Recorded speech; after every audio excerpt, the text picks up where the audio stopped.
성경 말씀 보시겠습니다. 오늘 함께 보실 말씀은 시편 23편 말씀입니다. 시편 23편. 여호와는 나의 목자시니 내게 부족함이 없으리로다. 그가 나를 푸른 풀밭에 누이시며 쉴 만한 물가로 인도하시는도다. 내 영혼을 소생시키시고 자기 이름을 위하여 의의 길로 인도하시는도다. 내가 사망의 음침한 골짜기로 다닐지라도 해를 두려워하지 않을 것은 주께서 나와 함께 하심이라. 주의 지팡이와 막대기가 나를 안위하시나이다. 주께서 내 원수의 목전에서 내게 상을 차려주시고 기름을 내 머리에 부으셨으니 내 잔이 넘치나이다. 내 생명의 선하심과 인자하심이 반드시 나를 따르리니 내가 여호와의 집에 영원히 살리로다. 아멘. 새벽 기도에 나오셔서 기도하는 성도님들에게 하나님의 크신 응답하심이 또 복 주심이 있으시기를 축원드립니다. 시편 23편에 있는 말씀은 우리가 너무나도 잘 알고 있는 말씀입니다. 시편에 있는 말씀을 갖고 설교를 하거나 주석을 쓰신 목사님들이 제일 많이 하신 것이 아마 이 오늘 우리가 읽은 시편 23편에 있는 말씀인 줄 압니다. 시편 23편은 크게 둘로 그리고 셋으로 나누어집니다. 1절부터 4절까지가 첫 번째이고 1절부터 4절은 하나님과 다윗의 관계를 목자와 양의 관계로 말을 하고 있는 것입니다. 그리고 1절부터 4절까지 내용을 보면 인생을 초장, 물가, 강변, 오아시스, 때로는 음침한 골짜기 같은 것으로 비유하면서 하나님의 보호하심과 또 하나님 인도하심에 대한 그 은혜에 감사하고 있는 내용으로 쓰여져 있습니다. 구체적으로 말을 하자면 1절과 2절은 자신의 삶을 인도하시고 때를 따라 돌보시는 하나님께 감사의 노래를 하고 있고 3절과 4절은 또 모든 위험으로부터 목숨을 지켜주시고 생명의 길로 인도하시는 또 하나님께서 죽음의 위기에서도 늘 하나님께서도 보호해 주시는 은혜를 노래하고 있는 것입니다. 시편이니까 노래하는 거예요. 그리고 또 두 번째는 5절입니다. 양과 목자의 관계에서 이제 좀 더 발전해서 이번 5절에는 여호와께서 다윗을 자신에게 있어 손님, 때로는 친구 같은 어떤 그런 존재로 맞이하셔서 원수들 앞에서 그를 높여주시고 친구된 그리고 또 손님으로 귀하게 대접하는 그런 자로 하나님께서 그를 대접해 주신다고 노래를 하고 있습니다. 그리고 마지막으로 6절은 자신의 평생에 하나님의 선하심과 인자하심이 함께 하심을 찬양하고 하나님의 집에 영원히 거하고 싶다고 이제 그 소원을 자기의 소원입니다. 지금까지 살면서 인도해 주셨던 하나님께서 이제 영원히 하나님의 집에 거할 수 있도록 하나님께서 인도해 주셨으면 좋겠어요 하나님하고 마지막으로 하는 노래가 바로 6절의 말씀입니다. 이 시편에 있는 이 13편에 있는 말씀은 우리가 잘 알고 있는 말씀인데 특히 그래서 오늘은 이 3절의 말씀을 한번 보겠습니다. 1절, 2절 이렇게 쭉 보시면은 우리를 쉴만한 물가로 또 우리를 푸른 초장으로 인도하시고 또 음침한 골짜기를 다닐 때에도 우리가 해를 당할 것을 두려워하지 않는 것은 하나님께서 늘 함께 하십니다. 그리고 원수들 앞에서 나를 높여주시고 나를 인도해 주신다. 그렇게 평생 동안 함께 해주셨던 하나님의 그 선하심과 인자하심이 계속 나를 계속해서 인도해 주셨으니 이 모든 것들이 앞으로도 하나님의 집에 살 수 있도록 그때까지 영원히 인도해 주시고 이끌어 주실 것이다. 그렇게 되고 싶다. 이 내용인데 3절 말씀은 사실 개인적으로 봤을 때 이 3절에 있는 말씀이 오늘은 다 잘 알고 있는 말씀이니까 이 말씀을 좀 더 강조를 하고 싶습니다. 내 영혼을 소생시키신다고 말씀을 하고 있는데 이 말은 목자가 양의 목숨을 위태한 데서 지켜주심으로 인해서 다시 찾아요. 예를 들어 양이 어떤 일이나 늑대 같은 걸로 인해서 공격을 당하려고 그래요. 그래서 막 저기서 아주 빨간 눈을 뜨고서 막 양에게로 오고 있습니다. 사실 양은 그런 것을 감지할 수 있는 능력조차도 없는 동물입니다. 귀가 발달되어 있거나 후각이 발달되어 있거나 아니면 걸음이 빠르거나 눈이 밝거나 전혀 해당이 안 되는 게 양이거든요. 그렇기 때문에 와가지고 그냥 덥석 물면 거기서 음메하면서 끌려가는 게 양이라고 합니다.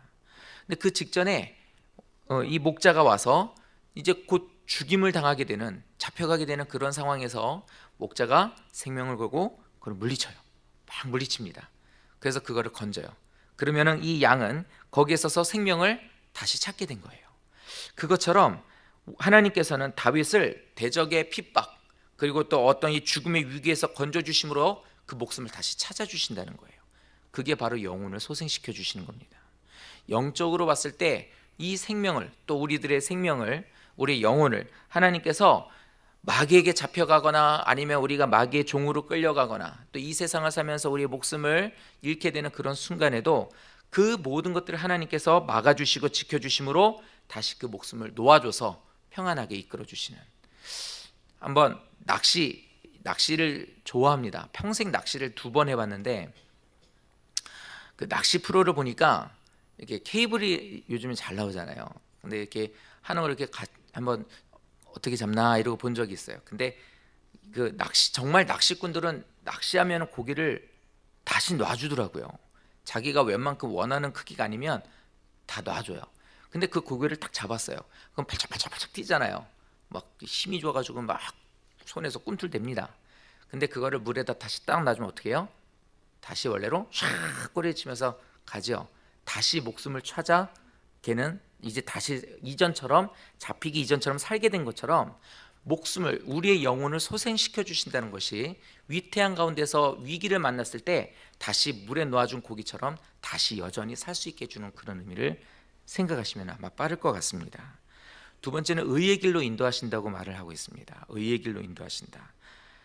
하나님께서는 우리를 의의 길로 인도하신다는 것은 형통의 길로 인도해 주신다. 그리고 우리를 평탄케 인도해 주신다. 이런 의미를 갖고 있어요. 의의 길, 옳은 길로 인도하신다라고 말을 하고 있지만 이것은 우리를 평안케 해주시고 형통케 해주시는 것을 뜻하고 있는 거예요. 양이 목자의 인도하심을 따라서 순종하는 생활을 하게 되면 그 길은 당연히 평탄하고 형통하는 길이 되는 것입니다. 그런데 때로는 우리가 이렇게 사는 것을 우리 생각으로 이해하려고 해요. 내 생각으로 이해하려고 합니다. 그래서 우리로 보면 예를 들어서 이제 요즘에 막 그 수능 보는 아이들 이제 결과 기다리고 이제 합격한 아이들도 있지만 결과를 기다리는 아이들이 있습니다. 이 아이들이 대학에 합격하면 그걸 평탄한 길로 생각을 해요.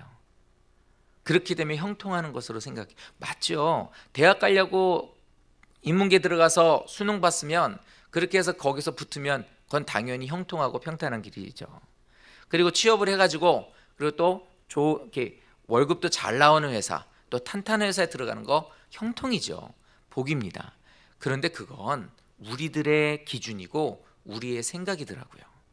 우리가 생각해 우리의 잣대로 봤을 때 야, 너 정말 일이 잘 풀리는구나. 야, 너는 참 네 길이 평탄하구나 라고 생각하지만 사실 하나님이 보시기엔 그보다 더 중요한 것은 결과입니다. 대학을 간다고 그 인생이 모두 다 성공이라고 말할 수 없어요. 좋은 직장을 들어갔다고 그 사람의 인생이 모두 다 형통했다고 결론 지을 수는 없는 겁니다. 우리가 살면서 때로는 하나님께서는 우리를 인도하시면서 때로는 좁은 길로 이끌어 가실 때가 있어요. 때로는 우리를 훈련하시고자 거친 길로 인도하실 때가 있습니다. 인간의 생각으로 봤을 땐 그것은 고난이고 복잡한 거고 어렵고 왜 이렇게 꼬이지라고 생각할 수 있는 길이 될 수 있어요. 하지만 그 길을 통과하고 나면 넓은 바다를 보게 하시는 것처럼 구원의 길로 하나님 나라로 인도해 주실 수 있는 겁니다. 그러기 위해서 하시는 거거든요. 근데 그것을 하나님은 어떻습니까? 그것을 형통의 길이고 그 사람에게는 모든 것을 하나님께서 인도해 주셨던 평탄의 길로 보시는 거예요. 그래서 다윗은 자신이 인생을 살면서 고난의 길을 가게 되든 아니면 애매한 일로 인해서 많은 사람들에게 어떤 공격을 당하게 되든 그 상황에 있어서 아니 하나님 왜 날 이렇게 인도하지? 아니 하나님이 도와주신다는데 왜 나한테 이렇게 하시지? 라고 하지 않고 그 또한 하나님께서 형통과 평탄의 길로 인도하시기 위해서 하나님께서 이끌어 주시는 거라고 믿었다는 거예요. 그것이 순종의 길이에요. 이것이 결과를 좋게 하기 위해서 하나님께서 주시는 과정이에요. 우리 성도들은 과정이라는 것에서 조금 힘든 것이 있을 수 있습니다. 그 조금 힘들고 어려운 그 과정을, 그것을 결론으로 보지 마십시오. 그리고 그것을 통해서 하나님께서 얻고 우리에게 주시려고 하는 것을 반드시 있다는 것을 기억을 해 주십시오. 그러시면 그것을 통해 그 터널을 통과하면 밝은 빛이 나오듯이 또 많은 굴곡과 계곡을 지나면 넓은 바다가 나오듯이 하나님께서 우리를 좋은 곳으로 인도해 주신다는 것을 믿으시기를 예수님 이름으로 축원드립니다. 근데 왜 그렇게 하시느냐? 왜 우리를 때로는 그렇게 힘들게도 하시고 음침한 골짜기로도 가기도 하시고 때로는 그렇게 하시느냐? 저희 아이가 8살 됐습니다. 그런데 가만히 있지는 못해요. 막 혼자서 그냥 TV를 봐도 거꾸로 서가지고 막 보고, 혼자서 어디 가서 막 계속 풀쩍풀쩍 뛰고, 오고 있으면 막 그냥 위에서 막 계속 그냥 막 위에서 누르고. 어젯밤에 그래서 두들겨 팼어요.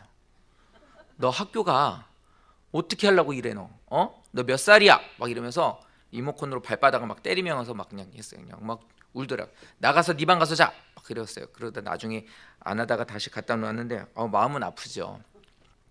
때리면. 근데 그렇게 막 했는데 그 아이가 마음의 바람은 그거예요. 마음은 이제 곧 학교를 가야 되는데 진득하게 앉을 수 있는 것도 좀 훈련됐으면 좋겠고, 또 뭔가를 자기가 하려고 공부하려고 하면은 그래도 조금 거기에 집중도 좀 할 수 있으면 좋겠고, 근데 그걸 목적으로 나는 때린 거예요. 그렇게 조금 애가 됐으면 좋겠다는 생각으로. 때리지 좀 말아요 막 이러고 얘기를 하더라고요. 더 맞죠? 그런 말 하니까. 왜 그렇게 때리느냐? 좋은 자식 되게 하기 위해서. 성도님들, 왜 하나님께서 의의 길로 인도하시는데 왜 음침한 골짜기나 힘들고 고난이 어려움이 있느냐? 3절 말씀을 제가 본 이유는 바로 이것 때문이었어요. 뭐냐면 자기 이름을 위해서. 자기 이름을 위해서. 하나님께서는 우리를 이렇게 이끌어 가시는 것이 뭐냐면 다윗을 평탄한 길로 인도하시고, 그리고 또 하나님께서 이렇게 아주 멋있는 왕으로 설 수 있게 해주신 그 이유는, 또 그렇게 된 왕이 되게 하기 위해서 고난도 당하고 힘들고 눈물 나고 가슴 아픈 일들 겪게 하신 그 이유는 바로 하나님 자신의 영광을 위해서였다는 거예요.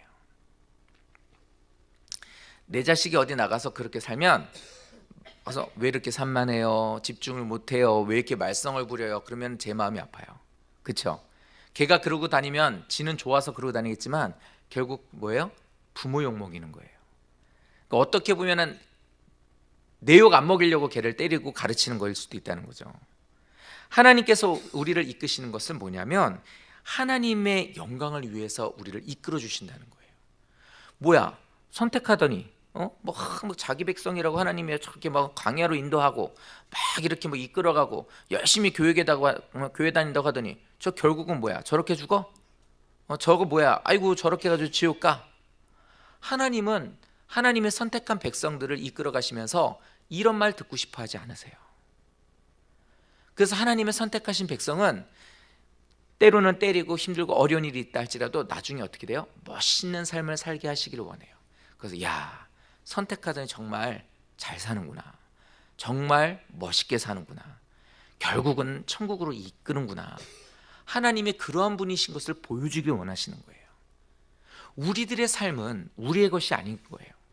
내가 내 삶이라고 생각하지만 이렇게 살면서 나중에 우리가 이제 세상에 나가 살게 되면 내가 신앙인이라는 것을 다른 사람들이 보면 우리를 어떻게 다 보고 있어요. 교회 다닌다는 거 뭐 저래, 하나님 믿는다는 게 저거밖에 안 되는 거야? 아유 저러더니 결국에는 저렇게 죽네? 그럼 하나님이 욕먹는 거예요. 하나님은 그렇게 살게 하고 싶지 않으신 거예요. 막 왕으로 세운다 어쩐다 이랬는데 만약에 다윗이 사울같이 죽어봐요. 그럼 그거는 하나님한테 어떻게 돼요? 하나님의 이름을 욕되게 하는 것이었을 거예요. 그러니까 어떻게 합니까? 가르치고, 때로는 음침한 골짜기 같은, 때로는 많은 사람들한테 애매히 고난도 당하고, 때로는 눈물을 흘리기도 하고, 그러나 그 삶이 하나님을 아주 높이고 또 하나님을 인해서 멋있는 삶을 살게 하심으로 인해서 다윗은 지금까지 대대로 칭찬 듣고 또 그 일을 통해서 하나님의 이름을 멋있게 만든 사람이 되지 않았습니까? 사랑하는 성도 여러분, 성도님들을 이끄시는 하나님의 이 목표는 또 이끄시는 성도님들을 통하여서 하나님의 이름을 영광 받으시기를 원한다는 것을 기억하십시오. 어디 가나 성도님들은 이제 그걸 보게 되실 거예요. 어디 가나 성도님들은 그런 것에 잣대가 되실 겁니다. 야, 예수 믿으려면 저렇게 믿어야 돼. 저 사람이 다른 사람들은 다 이쪽으로 간다고 하고 다 하자고 하고 다 모든 사람들이 이런 거 하는데 저 사람은 고집 부리고 하나님 믿는다고 하더니 쓸까 안 쓸까 하고 하나님 앞에 뭐 헌금 드린다고 하더니 또 막 주일이면 놀러 안 가고 저렇게 교회 간다고 하더니 저 사람이 자식들이 저렇게 잘 된 게 그것 때문이구나. 이렇게 하나님 정말 있구나. 하나님 믿는 사람들은 다르구나. 이 고백, 제가 지금 입술로 한 이 고백이 성도님들을 통해서 사람들에게 보여지는 그들이 고백하는 고백이 되시기를 예수님 이름으로 축원드립니다. 꼭 그러시기를 바랍니다. 오늘 이 말씀 통해서 다윗은 4가지 복을 받았어요. 이 4가지 복을 우리 성도님들도 받았으면 좋겠어요. 이 복을 받고 다윗은 이렇게 시편 23편을 통해 고백을 했다고 합니다. 첫 번째 받은 복이 뭐냐면 영적 양식의 충분한 공급함을 받았다는 거예요. 푸른 초장으로 인도한다는 그 푸른 초장으로 인도하는 것에 대한 표현은 영적 양식의 충분한 공급을 받았다는 거예요. 얼마 전에 영화 하나가 나왔어요. 하늘이 보낸 사람? 신이 보낸 사람이라는 영화가 나왔어요.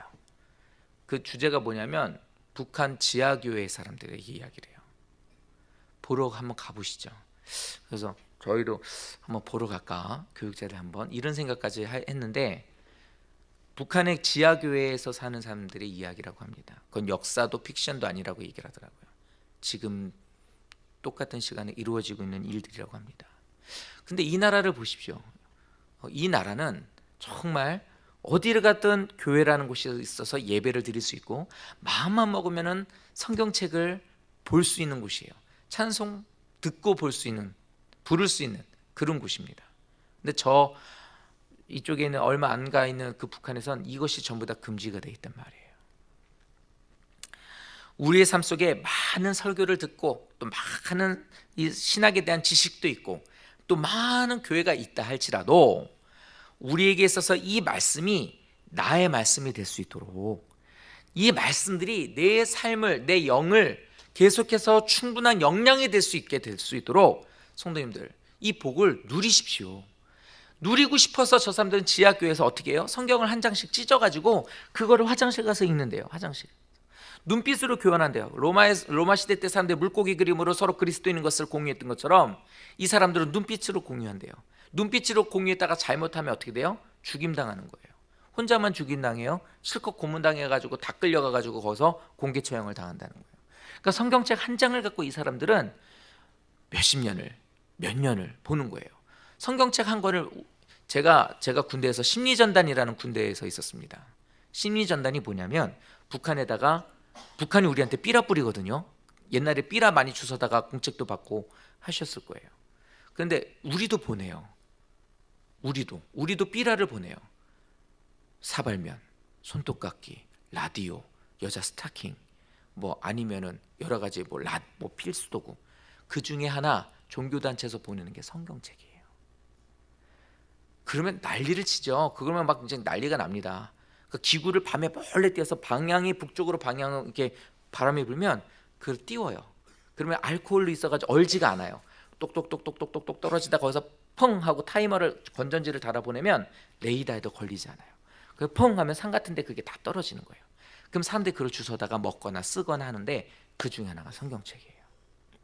근데 이 사람들 그렇게 얻어낸 성경책을 어떻게 하느냐? 절대 이거 보였다 하면 이게 뭐지 하고 이쁘게 생긴 애를 들고 다녔다가는 죽는 거예요. 이유 없어요. 그 사람들은 신이 적이니까, 김정은이 신이니까. 이 사람들 어떻게 하냐면 지붕을 뜯어서 거기다가 성경책을 하나를 묻어놓아요. 그리고 밤마다가 살짝 모여서 거기서 예배를 드려요. 소리도 안 나고 성경도 큰 소리도 못 듣고. 봉수대 교회인가 거기에는 공식적인 교회가 2개인가 있는데 성경책이 예전에 제가 얘기했었던 것 같아요. 거기 그 고백인데 성경책을 거기다가 탁 놨어요. 이제 막 외국인들 와서 사진 찍고 막 그러니까 야 여긴 종교의 자유가 있구나 이거 보여주기 위해서 성경책 갖다 놔요. 근데 성경책이 언제부터 없어지는 거예요. 그러니까 어떻게 해요? 성경책을 이렇게 묶어놔요. 장의자에다가. 어차피 오는 거는 저기니까 신앙인이 오는 게 아니고 요번에 요 동네를 소아 1동 여기 1부터 10번째 동무들 가서 앉아 있으라고 이렇게 되는 거니까요. 그냥 가서 앉아 있는 거예요. 근데 언제부턴가 보니까 성경책이 없어지는 거예요. 그러니까 묶어놓은 거예요. 못 가져가게. 근데 어떻게 됩니까? 성경책이 계속 얇아지는 거예요. 찢어가는 거예요. 뭐예요? 그리스도인이 있다는 소리예요. 북한에는. 그러니까 지금도 그렇게 살고 있대. 근데 너무나 비참한 게 뭐냐면 북한 사람들이 남한 사람들 위해서 기도한대요. 뭐라고? 풍요롭게 사는 저 사람들이 더 우리를 위해 기도할 수 있게 해달라고. 우리는 그들 위해서 기도 안 하잖아요. 근데 그들이 우리를 위해 기도한대요. 저들이 우리를 구원할 수 있도록 하나님 저들에게 능력 달라고. 반성해야 될 일이 많습니다. 뭐가 형통이고 뭐가 복인데요. 설교가 많고 교회도 많고 예배 드릴 수 있는 데도 많지만 이걸 얼마나 감사한 일인가라고 그걸 누리지 못하면 그 신앙에는 이 다윗이 고백한 영적 양식에 충분한 공급을 못 받는 사람이라고 봐야 돼요. 다시 말하면 북한에 있는 저 성도들보다 못한 사람들이에요. 그런 사람 되지 마십시오. 두 번째, 영적 회복의 복을 다윗은 받았어요. 그래서 쉴 만한 물, 우리로 말하면 강가, 잔잔하게 흐르는 그 강가에 있는 그 복을 받았답니다. 뭐냐면 피곤하고 지치고 힘들고 한 모든 그 영적으로 육적으로 되어져 있는 그 모든 것들을 하나님의 능력과 은혜로 말씀으로 회복하는 그 복을 받았다는 거예요. 사랑하는 성도 여러분, 교회 다니면서 지치고 힘들고 고난하는 거, 오히려 교회만 더 힘들고 피곤하고 머리 아프고, 이건 복 아닙니다. 교회 오셔서 말씀 듣고 예배드리고 찬양하고 교회 앉아 있으면 내 영적으로 회복도 되고 기쁨이 샘솟고 은혜가 넘치고, 이런 복이 있어야 됩니다. 다윗은 그런 복을 힘들고 어려운 상황을 살았었던 그 순간에도 하나님으로 인해서 계속 회복해 주시는 그 복을 받았대요. 이 복이 우리에게 있어야 됩니다. 세 번째, 의의 길로 인도해 주시는 복이에요. 아까 말씀드렸던 것처럼 하나님께서 모든 상황에서 구원해 주실 것을 무조건 믿었던 거예요. 다윗은 무조건 믿었어요. 어려운 순간에도 하나님께서 평탄한 길로 인도해 주실 것을 무조건 믿고 그냥 따르기만 했단 말이에요. 그래서 결국엔 하나님 어떻게 해주셨어요? 의의 길로. 의의 길이라는 것이 굴곡을 가지 않는 것이 의의 길이 아니에요. 지하로 가지 않는 것이 의의 길이 아니에요. 뭐예요? 어디를 가든 하나님이 이렇게 보호해주고 함께하고 있는 것이 의의 길이에요. 계속 동행해 주시는 거, 그걸 믿었기 때문에 어디든 갈 수 있었던 거예요. 우리도 그래야만 해요. 목자 되면 고난이 많죠. 그래서 목자를 내려놓는 사람들도 많아집니다. 그런데 목자의 사명이 있을 때 하나님이 다른 사람보다 더 많이 보호해 주시겠죠. 더 많이 관심을 갖겠죠. 그의 그 가는 길이, 보호해 주시고 있는 그 하나님이 함께 하시는 그 길이 의의 길입니다. 어디를 가든 주님께서 함께 동행하시는 의의 길을 걷는 복을 받으시기를 축원드립니다. 마지막 네 번째는 위험 가운데서 완벽한 보호를 받는 복을 받았어요. 막대기로, 지팡이로, 나쁜 짐승들이 오면은 그냥 막대기로 그거를 다 쫓아내고, 그냥 돌을 두들겨 가면서 막 휘둘러 가면서 쫓아내고, 지팡이로 또 자신의 몸을 의지하며 이끌었던 거예요. 이렇게 양을 이끌어가면서 모든 어려움으로부터, 위협으로부터 언제나 보호를 받고 있었던 것이 다윗이 말하고 있는 복이었습니다. 사랑하는 성도, 이런 복이 우리에게 있어야 합니다. 때로는 환난과 핍박에 처할 수 있지만 하나님을 신뢰하십시오. 왜냐하면 그의 결국은 하나님의 도우심으로 승리하게 되기 때문에 그렇습니다. 또한 이렇게 하나님을 의지하고 따르는 성도들이 받는 복은 우리가 기대하는 것보다 훨씬 커요. 우리가 하나님을 의지하고 기도하면 그 하나 우리를 위해서 기도하시러 나온 거잖아요, 새벽에. 근데 주시는 복은 이보다 훨씬 큽니다. 그걸 경험해 보셨습니까? 경험해 보셨다면 그 맛을 아실 겁니다. 그것을 경험하시기 위해서 더 많이 기도하십시오. 그러면 하나님께서 우리에게 부족함이 없는 것이 아니라 차고 넘침의 복을 주실 겁니다. 오늘 하루도 그 복으로 하나님께서 이렇게 주시는 복을 받으셔서 시편 23편의 고백이 성도님의 고백이 되시기를 예수님 이름으로 축원드립니다. 기도드리겠습니다.